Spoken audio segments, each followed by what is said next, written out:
এই ভিডিওতে শিখবেন কিভাবে মুখে জল আনা জলপাইয়ের আচার তৈরি করবেন যা সবাই আঙুল চেটেপুটে খাবে।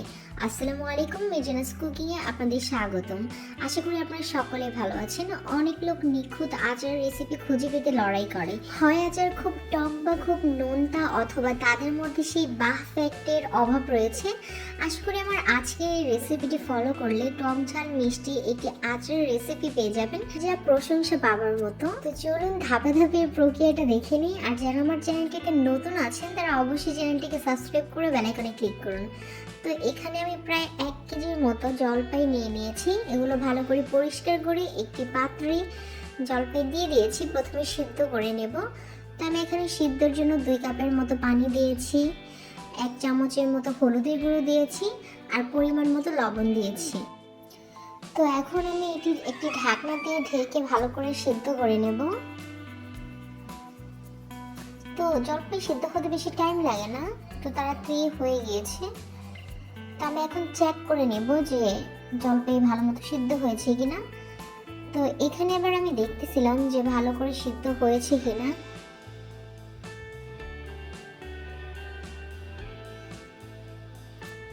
তো আমি একটু নেড়ে চেড়ে আর কি দেখতেছিলাম।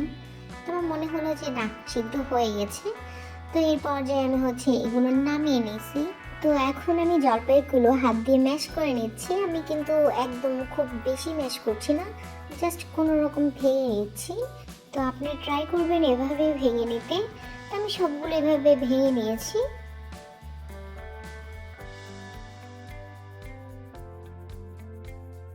তো এরপর আমি এখানে একটি প্যান বসিয়ে দিয়েছি। প্যানটি গরম হয়ে যাওয়ার পর তো এখানে আমি 1 কেজি জলপাইয়ের জন্য 1 কাপ সরিষার তেল দিয়ে দিয়েছি। আপনারা পরিমাণটা এরকমই রাখবেন, তাহলে খেতেও ভালো লাগবে।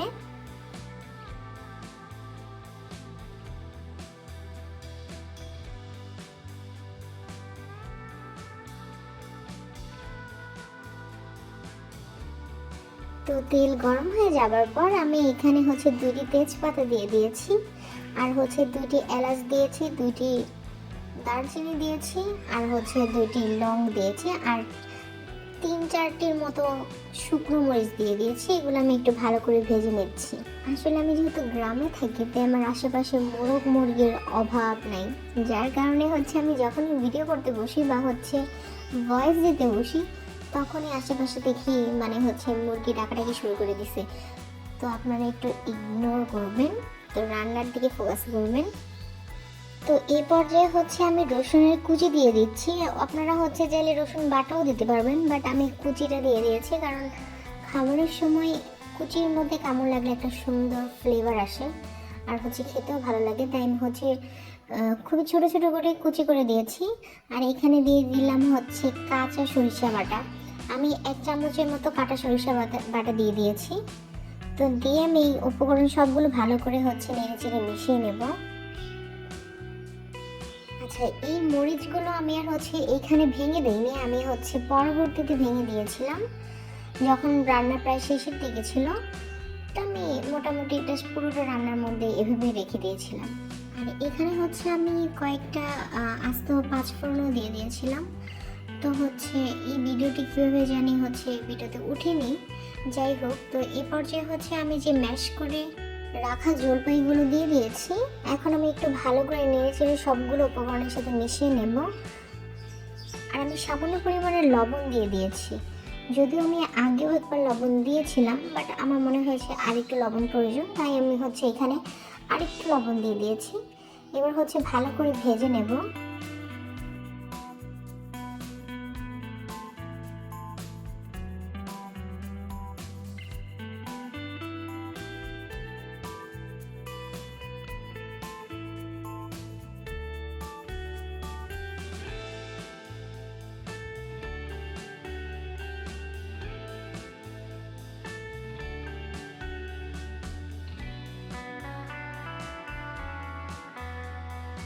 তো এখানে আমি আবার 1 চিমটি পরিমাণের হলুদের ফাঁকি দিয়ে দিয়েছি।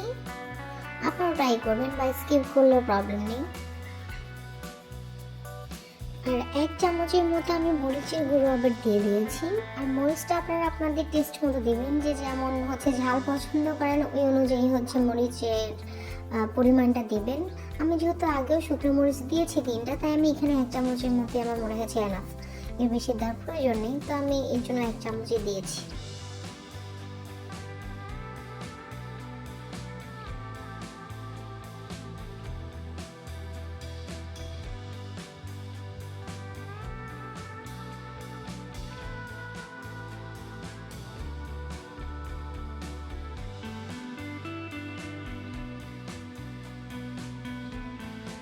তো আমি মোটামুটি কিছুক্ষণ এভাবে ভেজে নিয়ে এখন হচ্ছে আমি চিনি দিয়ে দিব।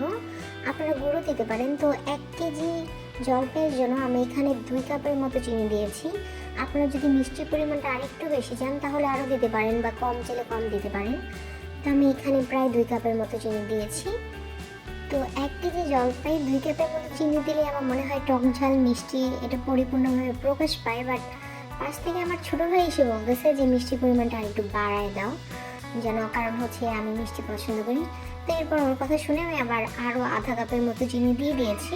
তো মোট আমি 2.5 কাপের মতো চিনি দিয়ে দিয়েছি। তো চিনি দেওয়ার পর হচ্ছে এরকম চিনিগুলো গলতে শুরু করে। আপনারা কোনো রকম পানি কোনো কিছু দেওয়ার প্রয়োজন হবে না, এমনিতেই হচ্ছে এগুলো গলে এরকম হয়ে যাবে। আর চিনির পরিমাণটা যদি ঠিকঠাক মতো হয় তাহলে আচারের কালারও সুন্দর আসবে। আর এরপর হচ্ছে আমি আগে থেকে বেটে রাখা 5 ফোড়নের গুঁড়োগুলো দিয়ে দিয়েছি। তো এরপর কিছুক্ষণ জাল করে নেব, একদম হচ্ছে যখন তেলগুলো ভাসতে শুরু করবে তখন আমি চুলা থেকে নামিয়ে নেব। তো আশা করি আমার আজকের রেসিপিটি আপনাদের অনেক ভালো লেগেছে, এবং যারা আমার চ্যানেলে নতুন আছেন তারা অবশ্যই আমার চ্যানেলটিকে সাবস্ক্রাইব করে বেল আইকনে ক্লিক করবেন, এবং আমার নতুন নতুন ভিডিও পেতে অবশ্যই লাইক, কমেন্ট অ্যান্ড শেয়ার করবেন। তো এরপর আমি আরও কিছুক্ষণ জাল করে নেব। দেখুন মোটামুটি ভালোই তেল উঠতে শুরু করেছে। তো আমার রান্না প্রায় শেষের দিকে। তো এই পর্যায়ে আমি হচ্ছে চুলা থেকে নামিয়ে পরিবেশন করে নেব আর একটু টেস্টও করে নেব। তো আমার চ্যানেলে আরও এমন অনেক ভিডিও দেওয়া আছে, তো আশা করি আমার চ্যানেলটি আপনারা সবাই ঘুরে দেখে আসবেন। তো আর সবাই ভালো থাকবেন, দোয়া করবেন। আজকের মতো আল্লাহ হাফিজ।